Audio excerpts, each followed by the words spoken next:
Bienvenue dans cette vidéo où on va parler études qualitatives de fonctions. Alors on va s'intéresser à plusieurs notions, la notion de lecture d'antécédents au singulier ou au... Et on va résoudre graphiquement des équations et des inéquations. Donc pas mal de choses dans cette petite vidéo. On commence par une courbe ici. Donc là c'est ma courbe centrale et puis donc j'ai remis des mini-zooms pour vous parler des quatre choses. Et donc faire un résumé de ce qu'on va voir maintenant. Je commence par quelque chose qui n'est pas écrit, on va commencer par parler du domaine de définition d'une fonction. Qu'est-ce que le domaine de définition ou l'ensemble de définitions, qu'on écrit d'ailleurs souvent comme domaine, et puis quand la fonction s'appelle f, et donc sa courbe s'appelle cf, et on note df. Voilà, alors qu'est-ce que c'est? C'est l'intervalle sur lequel votre fonction est définie. Là par exemple, on voit que le x le plus petit, c'est -8. Il n'y a rien avant. Hein.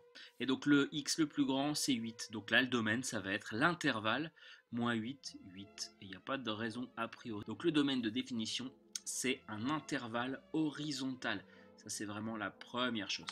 Ça, c'est le domaine de définition. Alors maintenant, comment lire une image? Par exemple, sur cette courbe, quelle est l'image du point du nombre 2, pardon? Et bien, l'image de 2, pour l'obtenir, vous prenez 2 en abscisse, ici, vous allez chercher la courbe, ici 4, on note ça en l'image de 2 est 4, ou alors en maths, f2, 2, 4. Donc pour lire une image, on part de l'axe des abscisses, et on va choper l'axe des ordonnées pour la lire. Donc ça marche comme ceci. Et quelle est l'image de -2 par exemple? Et bien l'image de -2, il se trouve que c'est aussi 4. Quelle est l'image de -6? L'image de -6, ça va être... Quelle est l'image de 8? L'image de 8, c'est 3. f de 8 égale 3.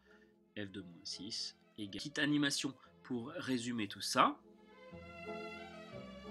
Donc, quelle est l'image à la courbe? Et ensuite, vous chopez l'axe des ordonnées. Donc le point en question, c'est le point 2. Voilà pour les recherches d'images. Maintenant, les recherches d'antécédents. Une petite animation encore. Donc cette fois-ci, si on cherche par exemple l'antécédent de 1, on trace la droite horizontale qui passe par le point d'ordonnée 1. Et donc on coupe la courbe deux fois, une fois ici, donc on va avoir comme antécédent 0,5, et puis deuxième antécédent ici, c'est possible, ça va être 4. Voilà pour l'anime. Concrètement, nous, ça va donner ceci. Si on cherche par exemple le ou les antécédents de 4, je reprends mon nom de tout à l'heure, je pars cette fois-ci de l'axe des ordonnées, et donc je trace une horizontale. Au passage, cette horizontale, c'est une droite y égale 4, pas de x. Et donc un ici et un ici. On va avoir trois antécédents, on va avoir -2, on va avoir 2 et on va avoir 7. F, on écrit une phrase en français. Donc ici, si vous cherchez des antécédents, il faut tracer une horizontale.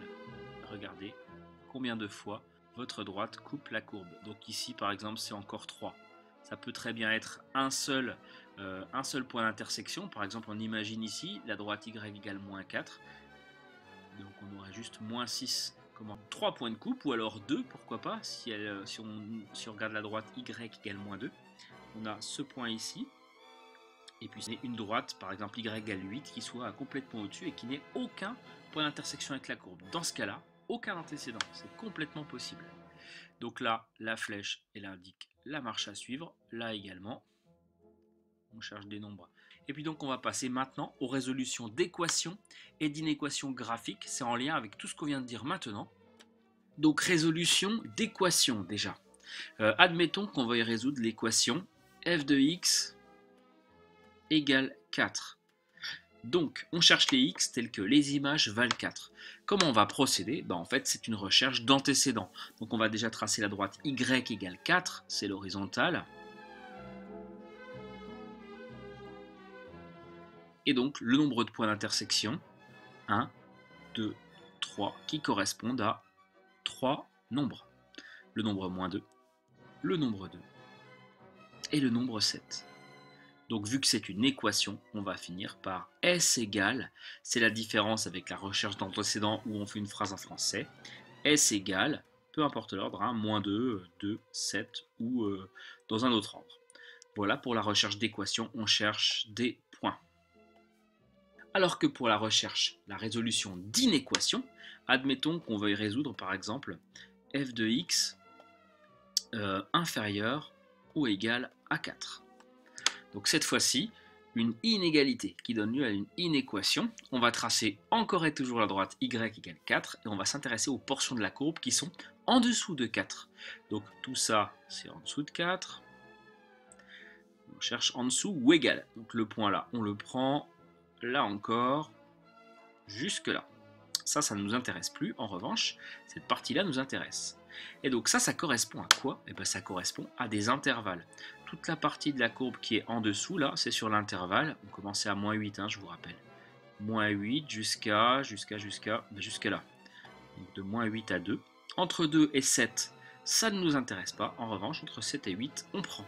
Donc on écrira ça comment? On écrira S égale l'intervalle moins 8, 2, l'intervalle 7, 8. Et pour accrocher les deux, on mettra un U qui signifie union ou réunion.